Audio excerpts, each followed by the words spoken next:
Thanks to a generation who prefer festivals, a class of gentrifiers would rather not have repetitive beats near their valuable real estate, and the need to please everyone from the police to local councils, it's arguably harder than ever to run a nightclub. And yet Sub Club in Glasgow is now celebrating 30 years in the game. DJs Harry and Dominic are permanent fixtures and hold the longest-running club residency in the world, having given up pretty much every Saturday night for 23 years. We asked them, along with the club's managing director Mike Grieve, about how they've lasted so long, and how anyone might hope to replicate their success. Let new trends take hold. Dominic, when you're listening to more music than the people coming down, you see trends before they do.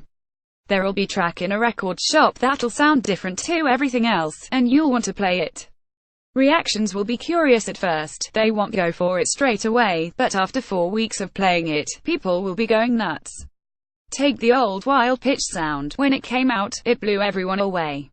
It was disco, acid, house, all those things in one, and it was so different. At first it was strange, then people loved it, producers copied it, it became stale, and we moved on to another sound that was newer and fresher. That's why we've lasted so long. Harry Dominic, Sub Club residents. Photograph Brian Sweeney, but don't play them if you don't believe in them. The 90s became about a load of men in rucksacks dancing to techno for 5 hours.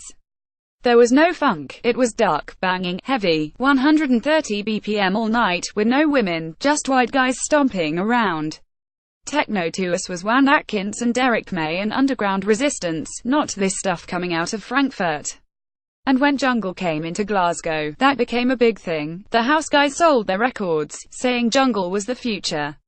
People were laughing at us for buying house records. Why are you still buying this shit? And you're thinking, fuck, am I wrong? But you have to stick with what you believe. Mike Grieve, there's been times when it's been very difficult to stick to our guns, musically. But the longer that you believe in what it is you should be doing, the easier it is to be emboldened, and have confidence. Don't rely on guest DJs. Guest DJ culture is the biggest challenge to what we've done, because we've tried to focus on the resident DJs instead. The younger people look at resident advisor and they want to see what's popular, they don't want to see a couple of guys who have been doing it for 23 years. The glamour comes from the guests. Some guy who has made 3 records is booked everywhere and they think he's amazing, but he can't mix cement. And some people grow out of that. They realize guys from Glasgow can be just as good, even better, than someone on an R chart. Guests don't always work anyway. A Detroit DJ of some repute cleared the dance floor and couldn't win it back. There was quite a public criticism from him of our sound system being the cause of it. We once got a really famous New York DJ over, and because it was Scotland, he thought he should play Milo. It didn't go down too well.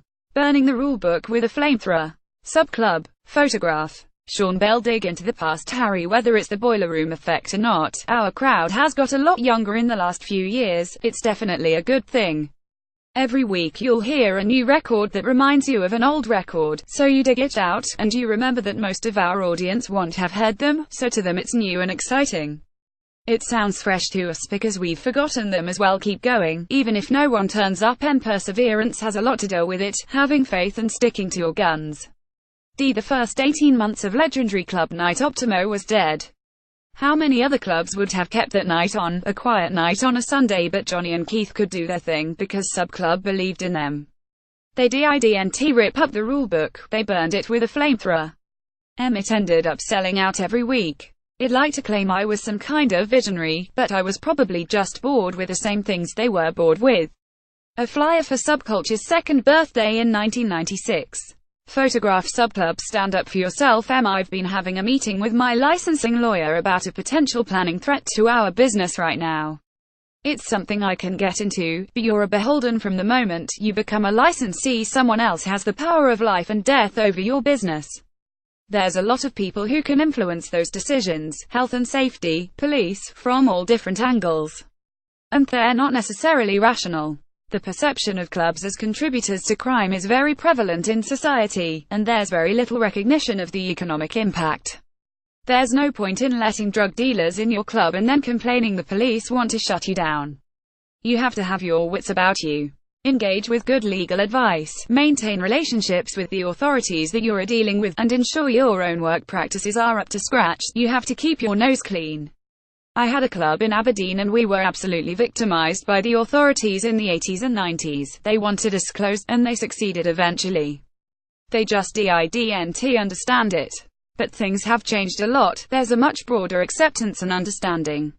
Some of the people who came to that club in 1989 are now lawyers, policemen and politicians. Keep your money in your top pocket. The club closed one night, and then some guys showed up with sawn-off shotguns. We heard the buzzer go upstairs, and these guys bounced in doing really rubbish fake Irish accents, saying they were the IRA. They said, "Look, the DJ, go into his pockets and see if HES got any money." Luckily I had it in my front pocket, so they went into the office and took the money out of the safe instead. Children are the future. I want to get more Scottish DJs Inc., more up-and-comers, rather than international guests. The talent in Scotland is very high, but they might not have mates who are promoters, or they're quite quiet and they just want to play records. I think there's people out there who need to be given an opportunity. We just need to not let standards slip, and start letting in maniacs. Yeah, always be the maddest one in the room.